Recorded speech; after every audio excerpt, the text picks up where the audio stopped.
R1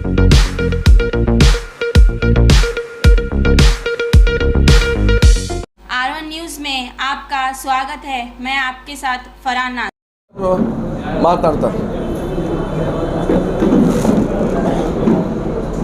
ಮಾಧ್ಯಮದ ಎಲ್ಲ ಸ್ನೇಹಿತರೆ,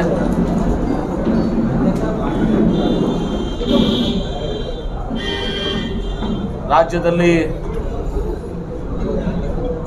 ವಿಧಾನಸಭೆ ಚುನಾವಣೆ ಒಂದು ಕೊನೆಯ ಹಂತಕ್ಕೆ ಒಂದು ತಲುಪಿದೆ, ನಿರ್ಣಾಯಕ ಹಂತಕ್ಕೆ ತಲುಪಿದೆ. ಇಂದು ನಮ್ಮ ಕಾಂಗ್ರೆಸ್ ಪಕ್ಷಕ್ಕೆ ಬಹುದೊಡ್ಡದಾದಂಥ ಒಂದು ಬೆಂಬಲ ಇವತ್ತು ದಿವಸ ವ್ಯಕ್ತ ಆಗ್ತದೆ. ಈ ದಿನ ಈ ಪತ್ರಿಕಾಗೋಷ್ಠಿಗೆ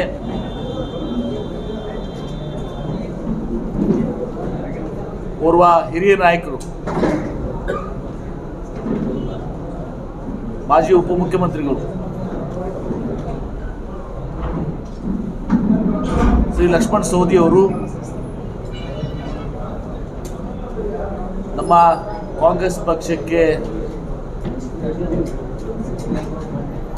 ಬಂದಿರೋದ್ರಿಂದ ಕಾಂಗ್ರೆಸ್ ಪಕ್ಷಕ್ಕೆ ಒಂದು ದೊಡ್ಡ ಶಕ್ತಿ ಉತ್ತರಿಸಿ ನಮಗೆ ಅವರ ಒಂದು ಅನುಯಾಯಿಗಳು, ಬೆಂಬಲಿಗರು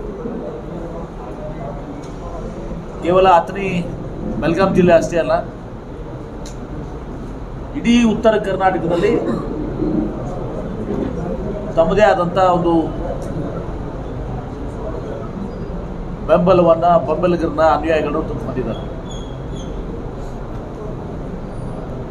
ನಾವು ಈಗಾಗಲೇ 2:30 ಬರಬೇಕಾಗಿತ್ತು, ತಡವಾಗಿ ಈ ಪತ್ರಿಕಾಗೋಷ್ಠಿಗೆ ಬಂದಿದ್ವಿ.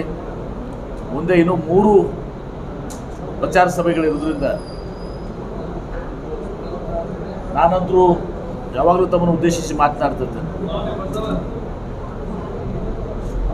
ನಮ್ಮ ರಾಜ್ಯದಲ್ಲಿ ನಾವು 130ರಿಂದ 140 ಸೀಟ್ಗಳನ್ನ ಪಡೆದುಕೊಂಡು ನಿಶ್ಚಿತವಾಗಿ ನಾವು ಅಧಿಕಾರ ಬರ್ತೇವೆ. ವಿಜಯಪುರ ಜಿಲ್ಲೆಯಲ್ಲೂ ಕೂಡ ಬಹಳ ಒಳ್ಳೆಯ ವಾತಾವರಣ ಇದೆ. ಸಲ ನಾವು ಕೇವಲ 3 ಸೀಟನ್ನು ಪಡ್ಕೊಂಡಿದ್ವಿ. ಈ ಸಲ ನಾವು 8 ಮತಕ್ಷೇತ್ರದಲ್ಲಿ ಒಂದು ಪ್ರಬಲವಾದಂಥ ಒಂದು ಫೈಟ್ ಅನ್ನು ಕೊಡ್ತಾ ಇದ್ದೀವಿ, ಆಶಾಭಾವನೆಯನ್ನು ಇಟ್ಕೊಂಡಿದ್ದೀವಿ. ಈಗ ತಾವೇನು ಭಾಳಷ್ಟು ವಿಚಾರಗಳನ್ನ ನಾನು ಅನೇಕ ಸಲ ತಮ್ಮ ಜೊತೆ ಹಂಚ್ಕೊಂಡಿದ್ದೀನಿ. ಈ ಡಬಲ್ ಇಂಜಿನ್ ಸರ್ಕಾರ ಏನು ಕೇಂದ್ರದಲ್ಲಿರುತ್ತಾ ಡಬಲ್ ಇಂಜಿನ್ ಸರ್ಕಾರ, ಬೆಲೆ ಏರಿಕೆ, ನಿರುದ್ಯೋಗ, ಇದರಿಂದ ವಿಫಲ ಆಗಿದೆ. ರಾಜ್ಯದಲ್ಲಿರುವಂಥ ಇನ್ನೊಂದು ಇಂಜಿನು ಯಾವುದೇ ಅಭಿವೃದ್ಧಿ ಕಾರ್ಯಗಳು ಮಾಡಿಲ್ಲ. ಒಂದೇ ಒಂದು ಮನೆಯನ್ನೇ ಇವತ್ತು ರಾಜ್ಯದಲ್ಲಿ ಕಟ್ಟಲಿಕ್ಕಾಗಿಲ್ಲ. ತೋಟಗಾರಿಕೆ ಇಲಾಖೆ, ಕೃಷಿ ಇಲಾಖೆ ಎಲ್ಲವೂ ಕೂಡ ಕಿಲೆ ಹಾಕಿ ಮುಚ್ಚಿಬಿಟ್ಟಿದ್ದಾರೆ. 2 ಇಂಜಿನ್ಗಳು ತುಂಬ ಫೇಲ್ ಆಗಿದ್ದವು. ಜನ ಕಾಂಗ್ರೆಸ್ ಸರ್ಕಾರ ಏನಿತ್ತು 2013ರಿಂದ 2018 ಏನು ನಾವು ಕಾರ್ಯಕ್ರಮಗಳನ್ನು ಕೊಟ್ಟಿದ್ದೀವಿ, ಏನೋ ಅಭಿವೃದ್ಧಿಯನ್ನು ಮಾಡಿದ್ದೀವಿ, ಮತ್ತು ಅದೇ ರೀತಿ ಕೇಂದ್ರದಲ್ಲೂ ಕೂಡ ನಾವು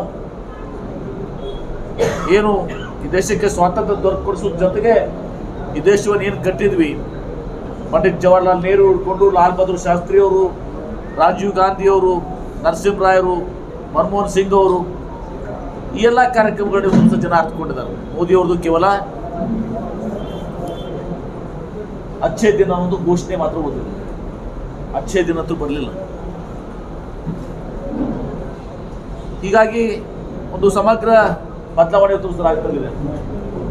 ಮೋದಿಯವರು ಏನು ಈಗ ದೇಶದ ಪ್ರಧಾನಮಂತ್ರಿಗಳಾಗಿ, ಅವರು ದೇಶದ ರಕ್ಷಣಾ ಸಚಿವರು ರಾಜನಾಥ್ ಸಿಂಗ್ ಅವರು, ದೇಶದ ಗೃಹ ಸಚಿವರು, ಇವರೆಲ್ಲವೂ ಕೂಡ ದೇಶ ರಕ್ಷಣೆ ಮಾಡೋರು. ರಾಜನಾಥ್ ಸಿಂಗ್ ಅವರು ನಮ್ಮ ರಾಜ್ಯದಾಗೆ ಕುತ್ಕೊಂಡ್ಬಿಟ್ಟಿದ್ದಾರೆ.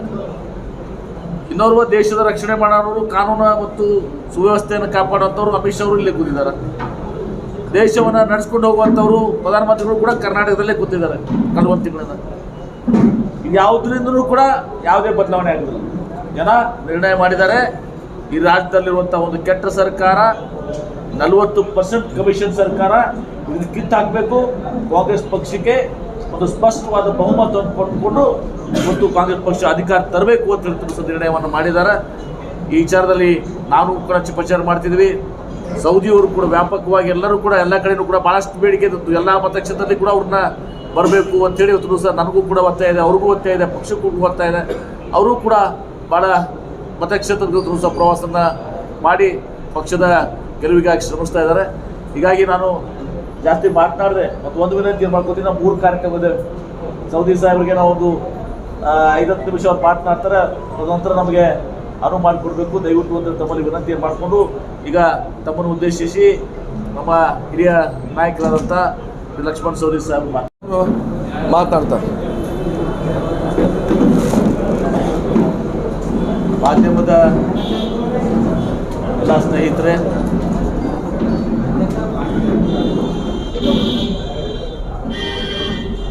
ರಾಜ್ಯದಲ್ಲಿ ವಿಧಾನಸಭೆ ಚುನಾವಣೆ ಒಂದು ಕೊನೆಯ ಹಂತಕ್ಕೆ ಒಂದು ದಿವಸ ತಲುಪಿದೆ, ನಿರ್ಣಾಯಕ ಹಂತಕ್ಕೆ ತಲುಪಿದೆ. ಇಂದು ನಮ್ಮ ಕಾಂಗ್ರೆಸ್ ಪಕ್ಷಕ್ಕೆ ಬಹುದೊಡ್ಡದಾದಂಥ ಒಂದು ಬೆಂಬಲ ಇವತ್ತು ದಿವಸ ವ್ಯಕ್ತ ಆಗ್ತದೆ. ಈ ದಿನ ಈ ಪತ್ರಿಕಾಗೋಷ್ಠಿಗೆ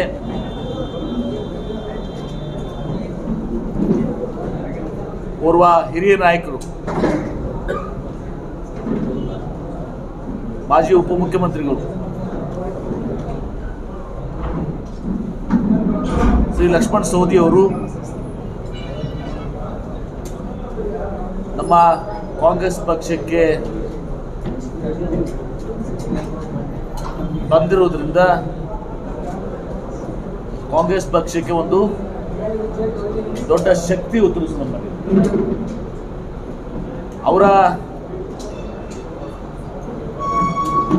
ಒಂದು ಅನುಯಾಯಿಗಳು, ಬೆಂಬಲಿಗರು ಕೇವಲ ಅಥಣಿ ಬೆಳಗಾಂ ಜಿಲ್ಲೆ ಅಷ್ಟೇ ಅಲ್ಲ, ಇಡೀ ಉತ್ತರ ಕರ್ನಾಟಕದಲ್ಲಿ ತಮ್ಮದೇ ಆದಂಥ ಒಂದು ಬೆಂಬಲಿಗರನ್ನ ಅನುಯಾಯಿಗಳನ್ನು ತಂದು ಬಂದಿದ್ದಾರೆ. ನಾವು ಈಗಾಗಲೇ 2:30 ಬರಬೇಕಾಗಿತ್ತು, ತಡವಾಗಿ ಈ ಪತ್ರಿಕಾಗೋಷ್ಠಿಗೆ ಬಂದಿದ್ವಿ. ಮುಂದೆ ಇನ್ನೂ 3 ಪ್ರಚಾರ ಸಭೆಗಳಿರೋದ್ರಿಂದ ನಾನಂತರೂ ಯಾವಾಗಲೂ ತಮ್ಮನ್ನು ಉದ್ದೇಶಿಸಿ ಮಾತನಾಡ್ತಿದ್ದೆ. ನಮ್ಮ ರಾಜ್ಯದಲ್ಲಿ ನಾವು 130ರಿಂದ 140 ಸೀಟ್ಗಳನ್ನ ಪಡೆದುಕೊಂಡು ನಿಶ್ಚಿತವಾಗಿ ನಾವು ಅಧಿಕಾರ ಬರ್ತೇವೆ. ವಿಜಯಪುರ ಜಿಲ್ಲೆಯಲ್ಲೂ ಕೂಡ ಬಹಳ ಒಳ್ಳೆಯ ವಾತಾವರಣ ಇದೆ. ಹೋದ ಸಲ ನಾವು ಕೇವಲ 3 ಸೀಟನ್ನು ಪಡ್ಕೊಂಡಿದ್ವಿ. ಈ ಸಲ ನಾವು 8 ಮತಕ್ಷೇತ್ರದಲ್ಲಿ ಒಂದು ಪ್ರಬಲವಾದಂಥ ಒಂದು ಫೈಟ್ ಅನ್ನು ಕೊಡ್ತಾ ಇದ್ದೀವಿ, ಆಶಾಭಾವನೆಯನ್ನು ಇಟ್ಕೊಂಡಿದ್ದೀವಿ. ಈಗ ತಾವೇನು ಭಾಳಷ್ಟು ವಿಚಾರಗಳನ್ನ ನಾನು ಅನೇಕ ಸಲ ತಮ್ಮ ಜೊತೆ ಹಂಚ್ಕೊಂಡಿದ್ದೀನಿ. ಈ ಡಬಲ್ ಇಂಜಿನ್ ಸರ್ಕಾರ ಏನು ಕೇಂದ್ರದಲ್ಲಿರುತ್ತಾ ಡಬಲ್ ಇಂಜಿನ್ ಸರ್ಕಾರ, ಬೆಲೆ ಏರಿಕೆ, ನಿರುದ್ಯೋಗ ಇದರಿಂದ ವಿಫಲ ಆಗಿದೆ. ರಾಜ್ಯದಲ್ಲಿರುವಂಥ ಇನ್ನೊಂದು ಇಂಜಿನು ಯಾವುದೇ ಅಭಿವೃದ್ಧಿ ಕಾರ್ಯಗಳು ಮಾಡಿಲ್ಲ. ಒಂದೇ ಒಂದು ಮನೆಯನ್ನು ಇವತ್ತು ರಾಜ್ಯದಲ್ಲಿ ಕಟ್ಟಲಿಕ್ಕಾಗಿಲ್ಲ. ತೋಟಗಾರಿಕೆ ಇಲಾಖೆ, ಕೃಷಿ ಇಲಾಖೆ ಎಲ್ಲವೂ ಕೂಡ ಕಿಲೆ ಹಾಕಿ ಮುಚ್ಚಿಬಿಟ್ಟಿದ್ದಾರೆ. 2 ಇಂಜಿನ್ಗಳು ತುಂಬ ಫೇಲ್ ಆಗಿದ್ದವು. ಜನ ಕಾಂಗ್ರೆಸ್ ಸರ್ಕಾರ ಏನಿತ್ತು 2013ರಿಂದ 2018 ಏನು ನಾವು ಕಾರ್ಯಕ್ರಮಗಳನ್ನು ಕೊಟ್ಟಿದ್ದೀವಿ, ಏನೋ ಅಭಿವೃದ್ಧಿಯನ್ನು ಮಾಡಿದ್ದೀವಿ. ಮತ್ತು ಅದೇ ರೀತಿ ಕೇಂದ್ರದಲ್ಲೂ ಕೂಡ ನಾವು ಏನು ಈ ದೇಶಕ್ಕೆ ಸ್ವಾತಂತ್ರ್ಯ ದೊರಕಿಸೋದ್ರ ಜೊತೆಗೆ ಈ ದೇಶವನ್ನು ಏನು ಕಟ್ಟಿದ್ವಿ, ಪಂಡಿತ್ ಜವಾಹರ್ಲಾಲ್ ನೆಹರು ಹಿಡ್ಕೊಂಡು ಲಾಲ್ ಬಹದ್ದೂರ್ ಶಾಸ್ತ್ರಿಯವರು, ರಾಜೀವ್ ಗಾಂಧಿಯವರು, ನರಸಿಂಹರಾಯರು, ಮನಮೋಹನ್ ಸಿಂಗ್ ಅವರು ಈ ಎಲ್ಲ ಕಾರ್ಯಕ್ರಮಗಳಲ್ಲಿ ಸ್ವಲ್ಪ ಜನ ಅರ್ಥಕೊಂಡಿದ್ದಾರೆ. ಮೋದಿಯವ್ರದ್ದು ಕೇವಲ ಅಚ್ಚೇ ದಿನ ಅನ್ನೋದು ಘೋಷಣೆ ಮಾತ್ರ ಓದಿಲ್ಲ, ಅಚ್ಚೇ ದಿನ ಅಂತೂ ಬರಲಿಲ್ಲ. ಹೀಗಾಗಿ ಒಂದು ಸಮಗ್ರ ಬದಲಾವಣೆ ತೋರಿಸಲಾಗ್ತದೆ. ಮೋದಿಯವರು ಏನು ಈಗ ದೇಶದ ಪ್ರಧಾನಮಂತ್ರಿಗಳಾಗಿ ಅವರು ದೇಶದ ರಕ್ಷಣಾ ಸಚಿವರು ರಾಜನಾಥ್ ಸಿಂಗ್ ಅವರು, ದೇಶದ ಗೃಹ ಸಚಿವರು, ಇವರೆಲ್ಲವೂ ಕೂಡ ದೇಶ ರಕ್ಷಣೆ ಮಾಡೋರು. ರಾಜನಾಥ್ ಸಿಂಗ್ ಅವರು ನಮ್ಮ ರಾಜ್ಯದಾಗೆ ಕುತ್ಕೊಂಡ್ಬಿಟ್ಟಿದ್ದಾರೆ. ಇನ್ನೋರ್ವ ದೇಶದ ರಕ್ಷಣೆ ಮಾಡೋರು, ಕಾನೂನು ಮತ್ತು ಸುವ್ಯವಸ್ಥೆಯನ್ನು ಕಾಪಾಡುವಂಥವ್ರು ಅಮಿತ್ ಶಾ ಅವರು ಇಲ್ಲೇ ಕೂತಿದ್ದಾರೆ. ದೇಶವನ್ನು ನಡೆಸ್ಕೊಂಡು ಹೋಗುವಂಥವ್ರು ಪ್ರಧಾನಮಂತ್ರಿಗಳು ಕೂಡ ಕರ್ನಾಟಕದಲ್ಲೇ ಕೂತಿದ್ದಾರೆ ಕಳೆದ ತಿಂಗಳಿಂದ. ಇದು ಯಾವುದರಿಂದಲೂ ಕೂಡ ಯಾವುದೇ ಬದಲಾವಣೆ ಆಗೋದಿಲ್ಲ. ಜನ ನಿರ್ಣಯ ಮಾಡಿದ್ದಾರೆ, ಈ ರಾಜ್ಯದಲ್ಲಿರುವಂಥ ಒಂದು ಕೆಟ್ಟ ಸರ್ಕಾರ, 40% ಕಮಿಷನ್ ಸರ್ಕಾರ, ಇದನ್ನು ಕಿತ್ತಾಕಬೇಕು. ಕಾಂಗ್ರೆಸ್ ಪಕ್ಷಕ್ಕೆ ಒಂದು ಸ್ಪಷ್ಟವಾದ ಬಹುಮತವನ್ನು ಪಡೆದುಕೊಂಡು ಮತ್ತು ಕಾಂಗ್ರೆಸ್ ಪಕ್ಷ ಅಧಿಕಾರ ತರಬೇಕು ಅಂತ ತಿಳಿಸುವ ನಿರ್ಣಯವನ್ನು ಮಾಡಿದ್ದಾರೆ. ಈ ವಿಚಾರದಲ್ಲಿ ನಾವು ಕೂಡ ಪ್ರಚಾರ ಮಾಡ್ತಿದ್ವಿ. ಸೌದಿಯವರು ಕೂಡ ವ್ಯಾಪಕವಾಗಿ ಎಲ್ಲರೂ ಕೂಡ ಎಲ್ಲ ಕಡೆಯೂ ಕೂಡ ಭಾಳಷ್ಟು ಬೇಡಿಕೆ ಇತ್ತು. ಎಲ್ಲ ಮತಕ್ಷೇತ್ರದಲ್ಲಿ ಕೂಡ ಅವ್ರನ್ನ ಬರಬೇಕು ಅಂತೇಳಿ ಇವತ್ತು ಸಹ ನನಗೂ ಕೂಡ ಒತ್ತಾಯ ಇದೆ, ಅವ್ರಿಗೂ ಒತ್ತಾಯ ಇದೆ, ಪಕ್ಷಕ್ಕೂ ಒತ್ತಾಯ ಇದೆ. ಅವರು ಕೂಡ ಭಾಳ ಮತಕ್ಷೇತ್ರದ ಸಹ ಪ್ರವಾಸನ ಮಾಡಿ ಪಕ್ಷದ ಗೆಲುವಿಗಾಗಿ ಶ್ರಮಿಸ್ತಾ ಇದ್ದಾರೆ. ಹೀಗಾಗಿ ನಾನು ಜಾಸ್ತಿ ಮಾತನಾಡಿದೆ ಮತ್ತು ಒಂದು ವಿನಂತಿ ಮಾಡ್ಕೋತೀನಿ. ನಾವು 3 ಕಾರ್ಯಕ್ರಮ ಇದೆ. ಸೌದಿ ಸಾಹೇಬ್ರಿಗೆ ನಾವು ಒಂದು 5-10 ನಿಮಿಷ ಅವ್ರು ಮಾತನಾಡ್ತಾರೆ, ತದನಂತರ ನಮಗೆ ಅನುವು ಮಾಡಿಕೊಡ್ಬೇಕು ದಯವಿಟ್ಟು ಅಂತ ತಮ್ಮಲ್ಲಿ ವಿನಂತಿ ಮಾಡಿಕೊಂಡು ಈಗ ತಮ್ಮನ್ನು ಉದ್ದೇಶಿಸಿ ನಮ್ಮ ಹಿರಿಯ ನಾಯಕರಾದಂಥ ಲಕ್ಷ್ಮಣ್ ಸವದಿ ಸಾಹೇಬ್ ಎಲ್ಲ ಸ್ನೇಹಿತರೆ, ಈಗಾಗಲೇ MB ಪಾಟೀಲ್ರವರು ಹೇಳಿದಾಗೆ ಇವತ್ತು 4 ಕಡೆ ನಾವು ಪ್ರಚಾರ ಸಮಿತಿಯ ವಿಚಾರವನ್ನು ಇಟ್ಕೊಂಡಿದ್ದೀವಿ. ಸಾಯಂಕಾಲವರೆಗೆ ಮುಗಿಸ್ಕೊಂಡು ಈಗಾಗಲೇ ನಾನು ಗದಗ ಜಿಲ್ಲೆ, ಕೊಪ್ಪಳ ಜಿಲ್ಲೆ, ಬೆಳಗಾವಿ ಜಿಲ್ಲೆ, ಇವತ್ತು ಬಿಜಾಪುರ ಜಿಲ್ಲೆಯಲ್ಲಿ ಇನ್ನು 2 ದಿವಸ ಬಿಟ್ಟು ಬಾಗಲಕೋಟೆ ಮತ್ತು ಗುಲ್ಬರ್ಗ ಅನೇಕ ಕಡೆ ಪ್ರವಾಸವನ್ನು ಹಾಕೊಳ್ತಕ್ಕಂಥದ್ದಿದೆ. ರಾಜ್ಯದಲ್ಲಿ ಭಾಳ ಉತ್ತಮವಾಗಿರ್ತಕ್ಕಂಥ ಕಾಂಗ್ರೆಸ್ ಪರವಾಗಿ ಒಂದು ಅಲೆ ಇದೆ. ಬಹುಶಃ ನಮ್ಮೆಲ್ಲರ ನಿರೀಕ್ಷೆಯಂತೆ 135ರಿಂದ 140 ಕ್ಷೇತ್ರದಲ್ಲಿ ಕಾಂಗ್ರೆಸ್ ಪಕ್ಷದ ಅಭ್ಯರ್ಥಿಗಳು ಗೆದ್ದು ಬಂದು ನಿಶ್ಚಳ ಬಹುಮತದೊಂದಿಗೆ ಸ್ವಂತ ಕಾಲ ಮೇಲೆ ಕಾಂಗ್ರೆಸ್ ಸರ್ಕಾರ ಅಧಿಕಾರ ಬರುತ್ತೆ ಅಂತಕ್ಕಂಥ ಸಂಪೂರ್ಣ ಭರವಸೆ ನಮಗಿವತ್ತು ಮೂಡಿದೆ. ಭಾರತೀಯ ಜನತಾ ಪಕ್ಷದ ವಿರೋಧ ಅಲೆ, ಆಡಳಿತ ವಿರೋಧ ಅಲೆ ಮತ್ತು ಕಾಂಗ್ರೆಸ್ ಪಕ್ಷ ಹಿಂದೆ ಕೊಟ್ಟಿರ್ತಕ್ಕಂಥ ಅನೇಕ ಜನಪರವಾಗಿರ್ತಕ್ಕಂಥ ಕಾರ್ಯಕ್ರಮಗಳು, ಮುಂದಿನ ದಿನಮಾನದಲ್ಲಿ ಕೊಟ್ಟಿರ್ತಕ್ಕಂಥ ಅನೇಕ ಭರವಸೆಗಳನ್ನು ಇವತ್ತು ಗಮನದಲ್ಲಿಟ್ಕೊಂಡು ವಿಶೇಷವಾಗಿ ರೈತರು, ಬಡವರು, ಕಾರ್ಮಿಕರು,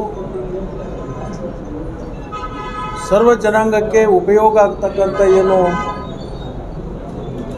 ಮುಂದಿನ ಭರವಸೆಯ ಗ್ಯಾರಂಟಿ ಕಾರ್ಡ್ಗಳನ್ನು ಏನು ಕೊಟ್ಟಿದ್ದಾರೆ, ಅದರಿಂದ ಜನ ಇವತ್ತು ಕಾಂಗ್ರೆಸ್ ಪಕ್ಷದ ಪರವಾಗಿ ಮತಗಳನ್ನು ಕೊಡಬೇಕು, ಒಳ್ಳೆಯ ಆಡಳಿತವನ್ನು ರಾಜ್ಯದಲ್ಲಿ ನಡೆಸಬೇಕು ಅಂತಕ್ಕಂಥ ಭಾವನೆಯಿಂದ ಕಾಂಗ್ರೆಸ್ ಪಕ್ಷಕ್ಕೆ ಭಾಳಷ್ಟು ಕಡೆ ಹೋದಲ್ಲೆಲ್ಲರೂ ಕೂಡ ಭಾಳ ದೊಡ್ಡ ಸಂಖ್ಯೆಯಲ್ಲಿ ಜನ ಸೇರ್ತಾರೆ.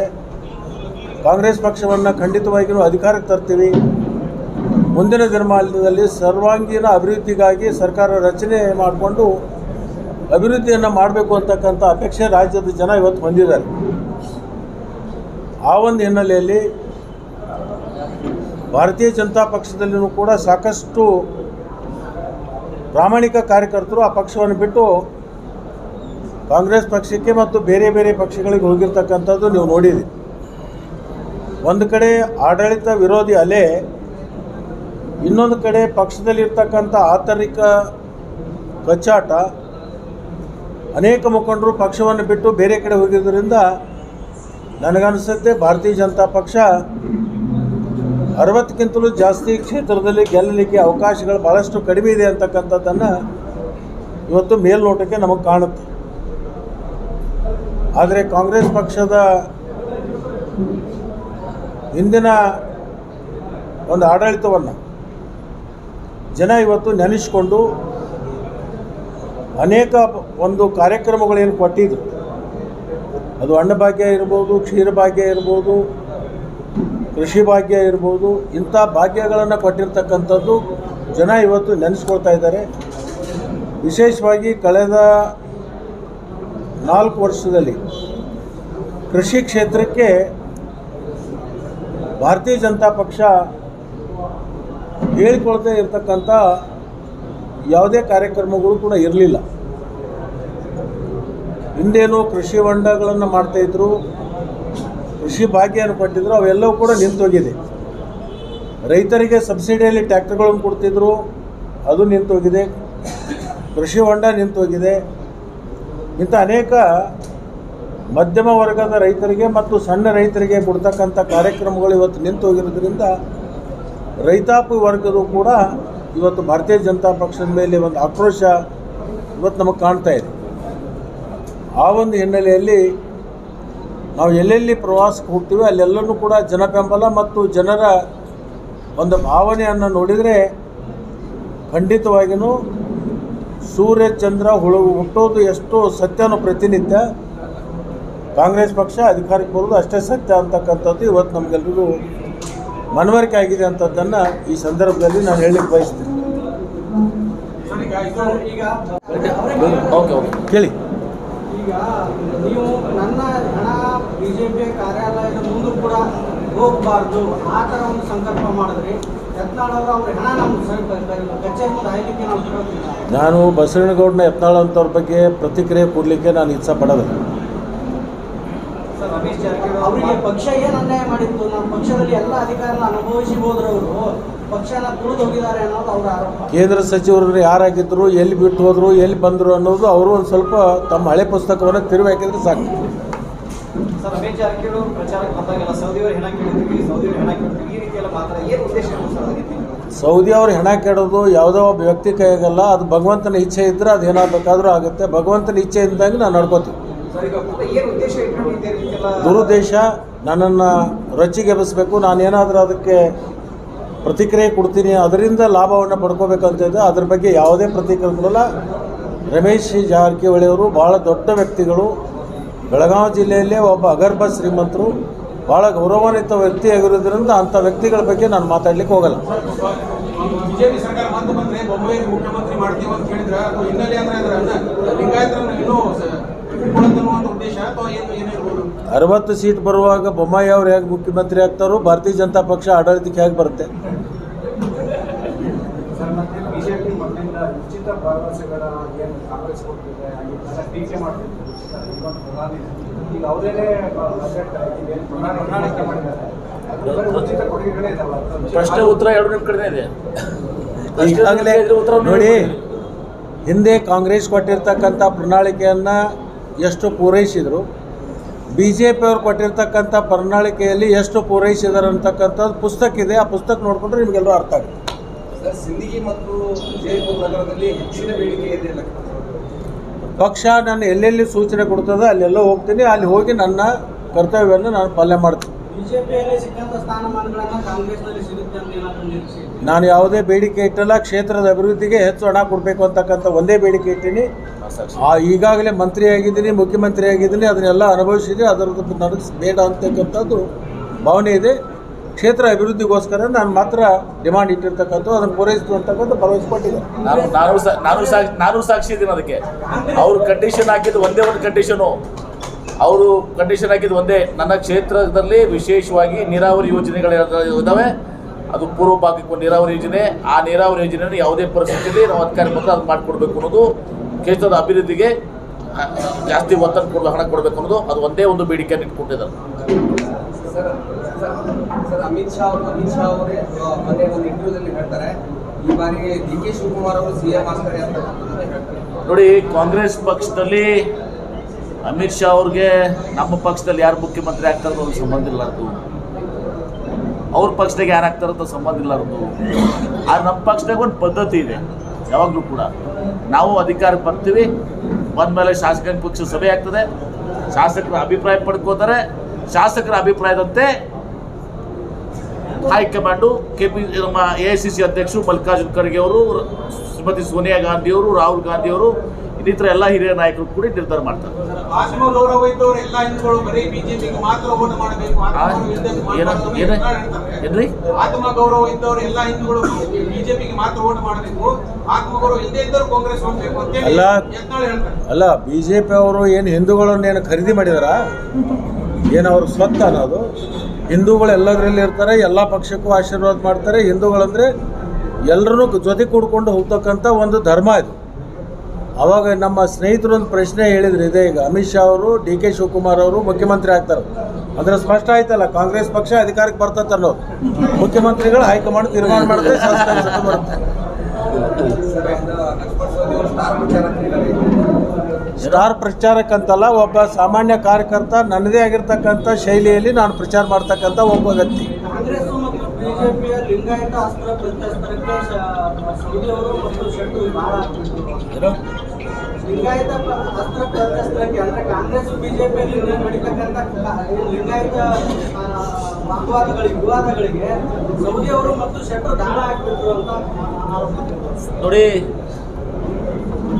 ಲಕ್ಷ್ಮಣ್ ಸವದಿಯವರು ಮತ್ತು ಜಗದೀಶ್ ಶೆಟ್ಟರ್ ಅವರು ನಮ್ಮ ಪಕ್ಷಕ್ಕೆ ಬಂದಿರೋದ್ರಿಂದ ನಮ್ಮ ಕಾಂಗ್ರೆಸ್ ಪಕ್ಷಕ್ಕೆ ಭಾಳ ದೊಡ್ಡ ಶಕ್ತಿ ಬಂದಿದೆ.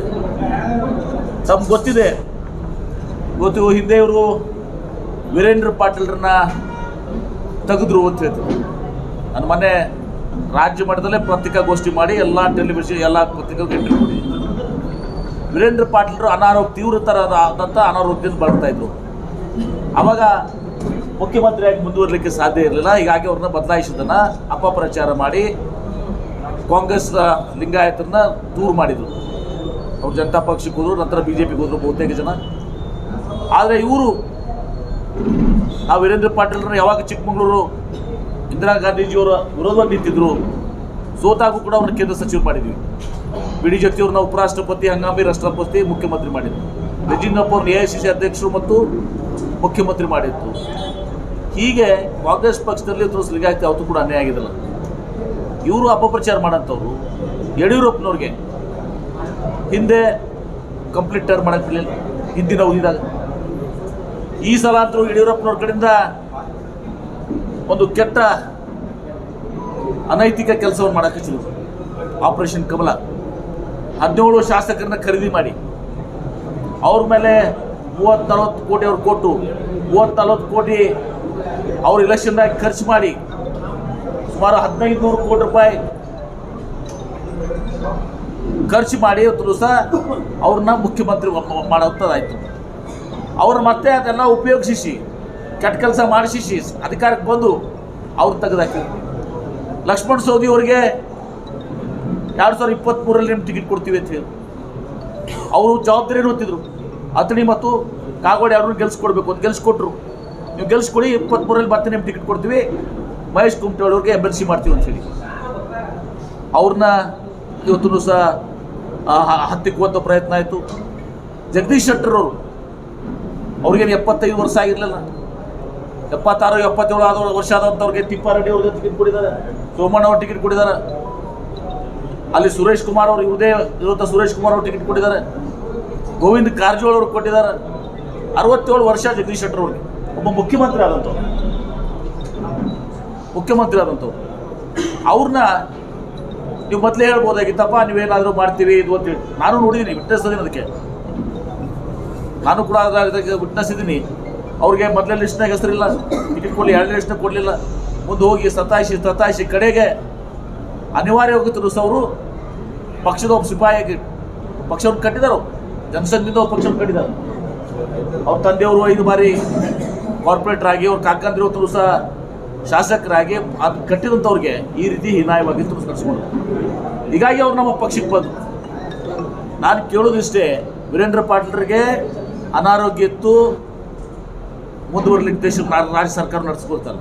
ಯಡಿಯೂರಪ್ಪನವರು ಅದಷ್ಟು ಪುಷ್ಟಾಗಿದ್ದಾರಲ್ಲ, ಇನ್ನೂ ಸ್ಟ್ರಾಂಗ್ ಇದ್ದಾರಲ್ಲ, ಅವ್ರನ್ನ ಯಾಕೆ ತೆಗೆದ್ರಿ ನೀವು? ಸೌದಿಯವ್ರಿಗೆ ಯಾಕೆ ಅನ್ಯಾಯ ಮಾಡಿದ್ರಿ? ಜಗದೀಶ್ ಶೆಟ್ಟರ್ ಅವ್ರಿಗೆ ಯಾಕೆ ಅನ್ಯಾಯ ಮಾಡಿದ್ರಿ? ಜಗದೀಶ್ ಶೆಟ್ಟರ್ ಅವ್ರಿಗೆ ವಯಸ್ಸಾಗಿರಲಿಲ್ಲ, ಹೆಲ್ದಿ ಇದ್ದರು, ಫಿಟ್ ಅದಾರ, ನಮ್ಗಿಂತ ಜಾಸ್ತಿ ಫಿಟ್ ಅದಾರ. ಅವರು ಮತಕ್ಷೇತ್ರ 6 ಬಾರಿ ಆರಿಸಿ ಬಂದಿದ್ರು. ಈಗಲೂ ಕೂಡ ಸರ್ವೆ ರಿಪೋರ್ಟ್ ಅವ್ರು ಆರಿಸಿ ಬರ್ತಾರಂತಿತ್ತು, ನಮ್ಮದು ಸರ್ವೆ ರಿಪೋರ್ಟ್ ಅವ್ರು ಆರಿಸಿ ಬರ್ತಾರಂತಿತ್ತು. ಯಾಕಪ್ಪ ಇದು? ಈಗ ಏನು ಮಾಡ್ತಾ ಇದ್ದಾರೆ, ಅದೇ ಯಡಿಯೂರಪ್ಪನವ್ರು ಉಪಯೋಗಿಸಿ ಸೌದಿಯವ್ರ ಮೇಲೆ ಜಗದೀಶ್ ಶೆಟ್ಟರ್ ಮೇಲೆ ಉಪಯೋಗಿಸ್ತಾ ಇದ್ರು, ಇವ್ರ ಮೇಲೆ ಟೀಕಾ ಬೆನ್ನಿಗೆ ಚೂರಿ ಹಾಕಿದ್ರು ಅಂತೇಳಿ. ಮತ್ತು ಯಡಿಯೂರಪ್ಪನವ್ರು KJP ಮಾಡಿದಾಗ ಏನು ಎದೆಯಲ್ಲಿ ಚೂರಿ ಹಾಕಿದ್ರಲ್ಲ, ಅವಾಗ ಹಾಕಿರ್ಲಿಲ್ವ? ಅವಾಗ KJP ಮಾಡಿದ್ರಲ್ಲ, ಅದು ನೆನಪಾಗ್ಬಿಟ್ಟಿದ್ದಾರೆ. ಯತ್ನಾಳ್ ಅವರು ಇಟ್ಟೆಲ್ಲ ಮಾತಾಡ್ತಾರಲ್ಲ, ಪಕ್ಷ ಎಲ್ಲ ಕೊಟ್ಟಿದ್ದು, ಅವರು ಕೇಂದ್ರ ಮಂತ್ರಿ ಆಗಿದ್ರು, ಜನತಾದಳಕ್ಕೆ ಹೋಗಿರಲಿಲ್ಲ, ಜನತಾದಳ ಸ್ಪರ್ಧೆ ಮಾಡಿರಲಿಲ್ಲ. ಅರೆ ಮಾತಾಡೋದು ಭಾಳ ಸರಳದ. ಹೀಗಾಗಿ ಲಿಂಗಾಯತ ಸಮುದಾಯ ವಿಶೇಷವಾಗಿ ಎಲ್ಲ ಸಮುದಾಯಗಳು ಈ ಸಲ, ನಾನು ಲಿಂಗಾಯತ ಸಮುದಾಯ ಅಲ್ಲ, ಎಲ್ಲ ಸಮುದಾಯಗಳು, ರಾಜ್ಯದ ಜನತೆ, ಎಲ್ಲ ಜಾತಿ ಧರ್ಮ ಜನ ಕಾಂಗ್ರೆಸ್ ಪಕ್ಷಕ್ಕೆ ಮತ ನೀಡುತ್ತಿದ್ದಾರೆ. ಲಿಂಗಾಯತರು ಏನು ಹೋದ ಸಲ BJPಗೆ ಮತ ಹಾಕಿದ್ರು, 100 ಜನ ಏನು ಓಟ್ ಹಾಕಿದ್ರು, ಅವರು ಓಟ್ ಹಾಕಿದಂಥ ಜನ 100 ಓಟ್ ಅವರಲ್ಲಿ ಬಿದ್ದಿತ್ತಂದ್ರೆ 50 ಓಟು, ಅರ್ಧ ಜನ ಇವತ್ತು ಸೇರಿ BJP ಒಳಗಿನ ಅವರು ನಮ್ಮ ಕಾಂಗ್ರೆಸ್ ಪಕ್ಷಕ್ಕೆ ಬರ್ತಾ ಇದ್ದಾರೆ. ಅಂದರೆ ಇದು ಹೋಮ್ ಕಮಿಂಗ್, ವಾಪಸ್ ನಮ್ಮ ಮರಳಿ ಕಾಂಗ್ರೆಸ್ ಬರ್ತಾರೆ. ಮತ್ತೆ ವೀರೇಂದ್ರ ಪಾಟೀಲ್ರ ಏನು ಕಾಲದಲ್ಲಿ ಇತ್ತಲ್ಲ, ಆ ರೀತಿ ಲಿಂಗಾಯತರು ಕಾಂಗ್ರೆಸ್ ಪಕ್ಷಕ್ಕೆ ಇನ್ನು ಮುಂದಿನ ದಿನಮಾನಗಳಲ್ಲಿ ಆ ಬೆಂಬಲ ನಮ್ಗೆ ಸಿಗ್ತದೆ. ಏನು ಏನು ಆಯ್ತಲ್ಲ, ಬಂದ್ರಲ್ಲ, ಈಗ ಚಲೋಗಿಲ್ವಾ? ಕಾಣ್ತಾ ಇಲ್ವಾ ನಿಮ್ಗೆ? 50% ಈಗ ಬಂದಿದ್ದಾರೆ. ಈಗ ಏನು ಸ್ವಲ್ಪ ಇರಪ್ಪ, ಈಗೇನಾಗಿದೆ, ಏನು ಓಟ್ ಹಾಕಿದ್ದಾರೆ BJPಗೆ ಹೋದ ಸಲ 2018ರಲ್ಲಿ ಏನು BJPಗೆ ಲಿಂಗಾಯತರು ಮತ ಏನು ಹಾಕಿದ್ದಾರೆ, ಆ ಒಟ್ಟು ಮತಗಳಲ್ಲಿ ಅರ್ಧ ಜನ ಈಗಾಗಲೇ ನಮ್ಮ ಕಡೆ 50% ಉತ್ತೋಸ್ ನಮ್ಮ ಕಡೆ ಶಿಫ್ಟ್ ಹಾಕ್ತಾ ಇರ್ತಾರೆ. ಇನ್ನು 50% ಕೂಡ 2024 23 ಆದಮೇಲೆ ಬೊಮ್ಮಾಯಿಯವ್ರ ಪರಿಸ್ಥಿತಿನೂ ಅದೇ ಆಗ್ತದೆ. ಅವ್ರದ್ದು ಶೆಟ್ಟರ್ ಅವ್ರಿಗೆ, ಸೌದಿಯವ್ರಿಗೆ, ಯಡಿಯೂರಪ್ಪನವ್ರು ಮಾಡಿದ್ರೆ ಬೊಮ್ಮಾಯಿಯವ್ರ ಪರಿಸ್ಥಿತಿ ಆಗ್ತದೆ. 2024 ಒಂದು ಪಾರ್ಲಿಮೆಂಟ್ ಎಲೆಕ್ಷನ್ ಅಂತ ವೇಟ್ ಮಾಡ್ತಾರೆ. 24 ಆದಮೇಲೆ ಯಡಿಯೂರಪ್ಪನವ್ರ ಪರಿಸ್ಥಿತಿ ಅದೇ ಆಗ್ತದೆ. The end. ಬಿಜೆಪಿಯಲ್ಲಿ ಲಿಂಗಾಯತ ಬಿಜೆಪಿ ನಾಯಕರು ಸೇಫ್ ಅಲ್ಲ ಬಿಜೆಪಿ ಪಕ್ಷದಲ್ಲಿ ಸರ್ ಲಿಂಗಾಯತ ನಾಯಕರು ಯಾರಿದ್ದಾರೆ ಅವರೆಲ್ಲ ಸೇಫ್ ಅಲ್ಲ ಅನ್ನೋ ಏನು ತೋರಿಸ್ತಾ ಇಲ್ವಾ ನಿಮ್ಗೆ? ನಾ ಇಷ್ಟೆಲ್ಲ ಏನು ಹೇಳಿದ್ದಲ್ಲ, ಇದೆಲ್ಲ ಉದಾಹರಣೆ ಕೊಟ್ಟು ಹೇಳಿದಿಲ್ಲ ನಿಮಗೆ.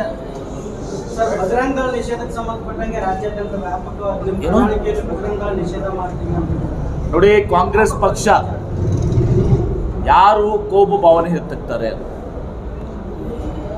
ಯಾರು ಬೇಕಾದ್ರೆ, ಅದು PFI ಇರ್ಬೋದು, ಬಜರಂಗ ದಳ ಇರ್ಬೋದು, ಯಾವುದೇ ಇದು ಇರ್ಬೋದು, ಎಲ್ಲದಕ್ಕೂ ನಾವು ವಿರೋಧ. ಯಾರು ದ್ವೇಷವನ್ನು ಬಿತ್ತುವಂಥ ಕೆಲಸ ಮಾಡ್ತಾರೆ ಅವೆಲ್ಲವೂ ಕೂಡ ಬ್ಯಾನ್ ಆಗ್ತದೆ. ಅದು ಯಾರೇ ಇರಲಿ, ಯಾವುದೇ ಧರ್ಮದಿರಲಿ, ಅದು ಮುಸಲ್ಮಾನರಿರಲಿ, ಹಿಂದೂಗಳಿರಲಿ, ಕ್ರಿಶ್ಚಿಯನ್ರಿರಲಿ, ಬೌದ್ಧರಿರಲಿ, ಜೈನರಿರಲಿ, ಯಾವುದೇ ಧರ್ಮ ಇರಲಿ, ನಮ್ಮ ಇಷ್ಟೇ ದೇಶ ಭಾವನೆ ಹೆಚ್ಚುವಂಥ ಸಂಘ ಸಂಸ್ಥೆಗಳು ಯಾವುದೋ ಅವೆಲ್ಲವೂ ಕೂಡ ಬ್ಯಾನ್ ಮಾಡಬೇಕು ಅಂತ ನಮ್ಮ ನಿರ್ಧಾರ ಯಾವಾಗಲೂ ಕೂಡ ಅದೇ ಆಗಿದೆ. ನೆಕ್ಸ್ಟ್ ಓಕೆ, ಏನ್ರಿ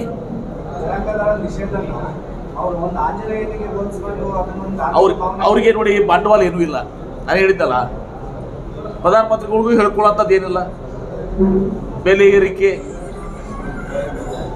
petrol, diesel, gas cylinder, steel, cement ಎಲ್ಲ ಇವತ್ತು ಸಹ ತುಟ್ಟಿಯಾಗಿದೆ. ನಿರುದ್ಯೋಗ ಹೆಚ್ಚಿಗಾಗಿದೆ. ನೋಟ್ ಬ್ಯಾನ್ ಮಾಡುವಂಥ ತಪ್ಪು ನಿರ್ಣಯ ತಗೊಂಡು ಏನೋ ನರಸಿಂಹರಾಯರು, ಮನಮೋಹನ್ ಸಿಂಗ್ ಅವರು ಬಲವಾದಂಥ ಒಂದು ಆರ್ಥಿಕ ವ್ಯವಸ್ಥೆಯನ್ನು ಹುಟ್ಟಾಕಿದ್ರು. ಅದನ್ನು ಸರಿಯಾಗಿ ನಿಭಾಯಿಸದೆ ಇವತ್ತು ಇವರು ಪ್ರತಿ ವರ್ಷ 2 ಕೋಟಿ ಉದ್ಯೋಗ ಕೊಡ್ತೀವಿ ಅಂತ ಹೇಳಿದ್ರು. 9 ವರ್ಷದಲ್ಲಿ 18 ಕೋಟಿ ಉದ್ಯೋಗ ಸೃಷ್ಟಿ ಆಗಬೇಕಾಗಿತ್ತು, ಆಗಲಿಲ್ಲ.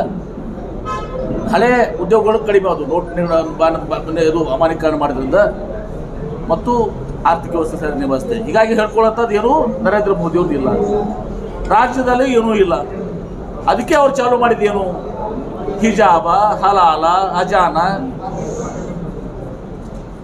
ಇವರು ಬದುಕು ಕಟ್ಟಿಕೊಡೋ ಕೆಲಸ ಮಾಡಲಿಲ್ಲ, ಬರೀ ಭಾವನೆಗಳು ಕೆಲಸ ಅಂತವ್ರು. ಬದುಕು ಕಟ್ಟಿಕೊಡ್ಬೇಕು. ಒಂದೇ ಉದಾಹರಣೆ ಹೇಳ್ತೀನಿ, ಒಂದೇ ಒಂದು ಮನೆ ಕಂಟಿಲ್ಲ ಇತ್ತು ಇಡೀ ರಾಜ್ಯದಲ್ಲಿ. ಒಂದು ಮನೆ ಬಡವರ ಸಲುವಾಗಿ, ಒಂದು ಮನೆ ತೋರಿಸ್ರಿ ಎಲ್ಲಾದ್ರು. ಇಡೀ 224 ಲಕ್ಷ ಒಂದೇ ಒಂದು ಮನೆ ಕಟ್ಟಿಲ್ಲ. ಹಳೆ ಮನೆಗಳು ಏನೋ ಅರ್ಧಂಬರ್ಧ ಆಗಿದಾವೆ, ಅವಕ್ಕೂ ಕೂಡ ಬಿಲ್ ಪಾವತಿಸಿಲ್ಲ, ಬ್ಲಾಕ್ ಮಾಡಿ ಇಟ್ಬಿಟ್ಟಿದ್ದಾರೆ. ಹೀಗಾಗಿ ಇವರ ಏನಿದೆಯಲ್ಲ, ಇಂಥ ವಿಚಾರಗಳ ಮೇಲೆ ಹೋಗ್ತಾರೆ. ಅಭಿವೃದ್ಧಿ, ಜನರ ಕಲ್ಯಾಣ ಯೋಜನೆಗಳು ಯಾವೂ ಇಲ್ಲ, ಬರೀ ಭಾವನೆಗಳನ್ನು ಕೆಲಸುವಂಥ, ಬದುಕು ಕಟ್ಟಿಕೊಡುವಂಥ ಕೆಲಸ. ಧನ್ಯವಾದ, ಥ್ಯಾಂಕ್ ಯು.